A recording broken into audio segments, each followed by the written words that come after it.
ተዋናይት ማርታ ጎይቶም ስለ ጤናዋ ሁኔታ የተናገረችው አትንኝም ከተባልኩት ህመም ዳንኩኝ። ጉንፋን አሞኝ የማያውቅ ሰው ራሴን በአምቡላንስ ሆስፒታል ያገኘሁት። ተዋናይት ማርታ ጎይቶም ያጋጠማት የጤና እክል ምንድነው? በሰውነቷ ላይ የታየው የኪሎ መጨመር ከየት የመጣ ነበረ? ይህንንና ማርታ የተወለደች የታደገች ለቤተሰቦቿ ስንተኛ ልጅ ናት? አስተዳደጓ ምን ይመስላል? የትስ ተማረች? እንዲሁም የመጀመሪያ ስራዎቿ ምን ነበሩ? ያጋጠማት የጤና ችግርስ ምን ነበረ? ሁሉንም በዝርዝር አዘጋጅቼላችኋለሁ። አብራችሁን ቆዩ። ተዋናይት ማርታ ጎይቶም ተወልዳ ያደገችው አዲስ አበባ ሳሪስ ሲሆን ለቤተሰቦቿ ሁለተኛ ልጅ የሆነችው ተዋናይት እናትና አባቴ በጣም ኃይለኞች ቢሆኑም እኔ በራሴ መንገድ ነው ያደግኩት። አስተዳደጌም በነፃነት ነው። ሁለተኛ ልጅ መሆኔ ሳይጠቅመኝ አልቀረም። በራሴ መንገድ ነው ያደግኩት። ብዙ ማህበራዊ እንቅስቃሴዎች ላይ እሳተፍ ነበር። ነገር ግን ትኩረት መሳብ አልወድም። ትንሽ አይናፋር ነኝ። ለዛም ነበር የጋዜጠኝነት ትምህርቴን ለኔ እንደማይሆን በማወቅ ያቆምኩት ትለናለች። የአብነት አጎናፍር አስታራቂ በሚለው ዘፈኑ ላይ መተወኗን ተናግራለች። ሆኖም ከዚህ ቀደም በ5-6 ፊልሞች ላይ እንደ መንገደኛ በማለፍ ከ500 እስከ 600 ብር ይከፈለኝ ነበር ያለችው ተዋናይት ማርታ እዚህ ለመድረስ በጣም ከባድ ጊዜዎችን አሳልፌያለሁ። ትዕግስት ያስፈልጋል የምንፈልገው ስኬት ላይ ለመድረስ። ስኬት ላይም ደርሰን በብዙ ነገር እንፈተናለን። ህይወት ባላሰብነው መንገድ ትወስደናለች። ጉንፋን እንኳን አሞኝ አያውቅም ነበር።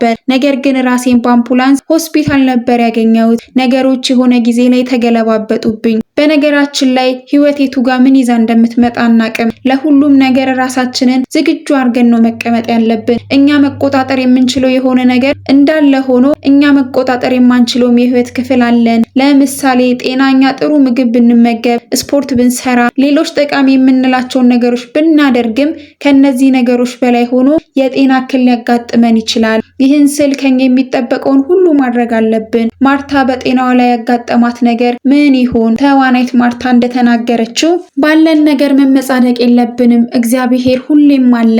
እኔ የሚመስለኝ በራሴ የምበላ በራሴ የምለብስ ነበር። ጉንፋን እንኳን አሞኝ አያውቅም ነበር። ራሴን ሆስፒታል ያገኘሁት። ላትተርፍ ትችላለች፣ ራሳችሁን አዘጋጁ ተባሉ ቤተሰቦቼ። እኔ ከዛ በኋላ መዝሙር ከፍቼ ነው የምተኛው። ምነሳውም ምንም ሌላ ነገር አልልም ነበር። ነገሮች ተቀያየሩ። ለ12 ቀኖችም አይሲ ውስጥ ነበርኩ። ከዚህ ቀደም ሰው እንዴት ነኝ ሲለኝ አለው ደና ምናምን ነበር የምለው። ከዛም እግዚአብሔር ይመስገን ማለት ጀመርኩ። እግዚአብሔር እንዳላሳየኝ የሚሰጠኝ መድኃኒት ያስወፍር ነበር። ሌላ ሰው ይሆንኩ ይመስለኛል። ተርፍም ራሳችሁን አዘጋጁ፣ በሷ በሽታ አይነት ማንንም አይተርፍም ተብሎ ተነገራቸው። ነገር ግን እግዚአብሔር ማረኝ፣ ዳንኩኝ እና ወጣው። አለለካ እግዚአብሔር አልኩኝ። ለኔ ተአምር ነው።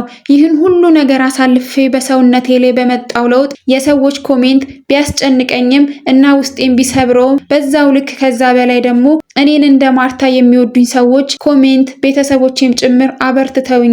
አንዳንድ ሰዎች ግን ስለሆነ ነገር ከማውራታቸው በፊት ስለዛ ነገር መጠየቅ ማወቅ የሚባል ነገር አያውቁም። ለ1 ዓመት ከ6 ወር አካባቢ ስጠፋ ያ ጊዜ ለኔ እግዚአብሔር እንደመከረኝ ነው ማስበው ብላለች ማርታ። ስንቶቻችን ይሆን የተሰጠንን ጊዜ እንደሷ በማስተዋል የምንጠቀምበት? ይህ የሆነው ለመልካም ነው ማለት የምንችለው። ስለ እግዚአብሔር ሳውራ ቃል የለኝም። ምክንያቱም በጣም የምወዳቸው የማምናቸው ሰዎች ይረዱኛል ብዬ ማስባቸው ሰዎች ካጠገቤ ሲሄዱ ሳይ እግዚአብሔር ግን አለ፣ ነበረ፣ ሁሌም ነበረ። በጉለቴም በሙላቴም ጤና በማጣቴም ቢኖረኝም ሁሌም ሞልቶ አለ። እያጽናናኝ እየመከረኝ እያበረታኝ ሁሌም አለ። ሰዎች የሚናገሩትን ነገር አውቀው መሆን አለበት። ሰው ያለውን ነው የሚሰጠው። ኮሜንት ሰው ሲጽፍ ጥሩ ከተናገረ ያለው ጥሩ ነው፣ መጥፎም ከተናገረ ያለው መጥፎ ነው። ሰው ያለውን ነው የሚሰጠው። በነገራችን ላይ ትክክለኛ አባባል ነው። ሰው ካለው ሌላ ምንም ሊሰጥ አይችልም። ተዋናይት ማርታ ጎይቶም አሁን ድኛለሁ፣ ጤናዬም መልካም ሆኗል፣ ከሰዎችም መጥፎ ኮሜንቶች፣ ያልተገቡ ንግግሮች ነፃ ሆኛለሁ፣ በራሴ መንገድ እየሄድኩ ነው። ከዚህ ሁሉ ነገሮች ነፃ እንድሆን የረዳኝ እግዚአብሔር ነው። እግዚአብሔር ብቻ ነው የረዳኝ። ከሱ ውጪ ማንም ይሄን ሊያረጋ አይችልም ብላለች። ከዚህ በኋላ ለፍቅር ሰዎችን ለመውደድ ነው የምኖረው ብላናለች።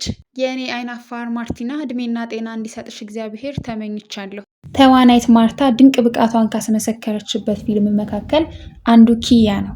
ኪያን በጥቂቱ ጋበዝኳችሁ። ቸር ያቆየን። መልካም ጊዜ